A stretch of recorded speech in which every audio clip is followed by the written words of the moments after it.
Okay, so we've taken the car off the track and out of the game on the computer in the front area. So this is unblanked, and this is what you will see. This is actually what's playing on all the screens right now, is just the basically desktop. So we're gonna open up the game through here. So we're gonna open Assetto Corsa.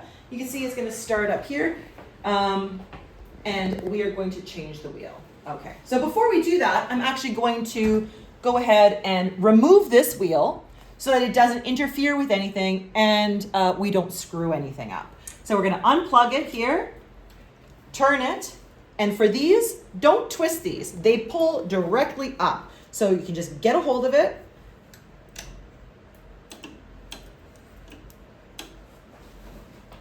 And pull it straight out, okay? So we just put that there, give it a little tap, light tap to loosen it off, and there we go.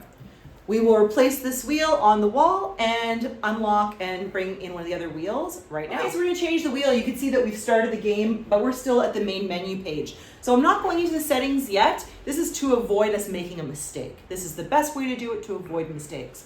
So we're gonna slide this wheel back on. Everyone should know how to do this. Just gently hold this.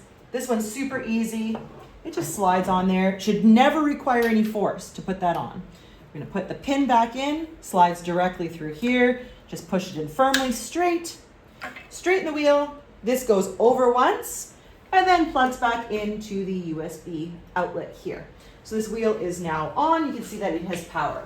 So now that it has power, let's launch the game. So in the game here, what we're gonna do is we're going to go to options. So first we are going to select the options. Then we're gonna go to controls. Now you can see here that we are already on wheels. We are going to go down here and we were going to select Formula One wheel since we just put that on. And down here, it's very hard to read. We are going to load selected. Incredibly important that we do not save current and see what happens, okay? So we're gonna load selected. And now we're gonna look here. See, look, awesome. These are all, they all have inputs. So we can see, I loaded it. You can see that they all have inputs, secondary. So this would be the buttons here. So brake balance, front and rear. And we have traction control, plus and minus, and ABS, plus and minus.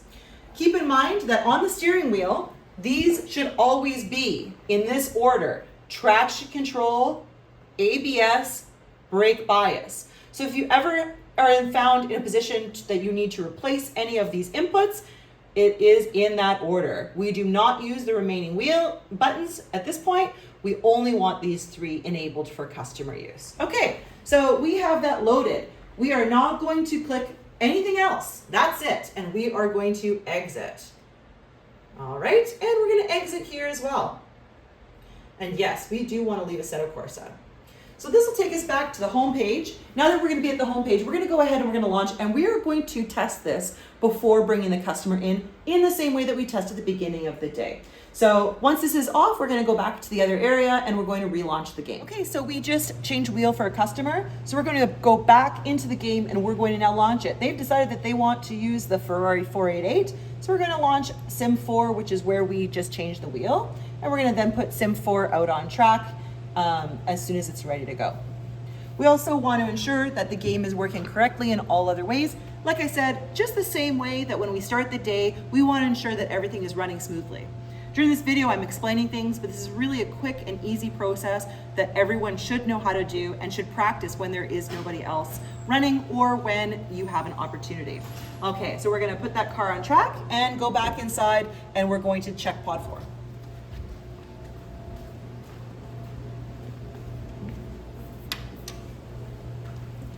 So here we are, pod 4. I just replaced this wheel. So let's do the same thing. We're testing. Yes, traction control. Yes, ABS. And yes, brake bias. Fantastic. Okay, now, does it go up and down? Look at that. We have success here as well. Awesome. How about throttle? Yep, it's moving, so we have throttle. And there we go. Okay, so everything works. We tested all the buttons. We tested the paddles. We tested the steering feel. We tested the D-box motion because when we hit the brakes, the seat dove forward a little bit, and that's all it takes. Now remember, before the next driver starts, you're going to change that wheel back. And the way that we're going to do that is we are going to unblank the screen on this pod, we are going to exit the simulator, and then we are going to change wheels while there is nobody on the simulator, okay? So while the game is not launched, and then we will relaunch the game from the desktop. So make sure that we know how to do that. It will help us to avoid any errors and mistakes, and also ensure that when you are switching wheels, you are only loading selected. Highlight the wheel that you're using in the column and then load selected, nothing else, and then exit the game.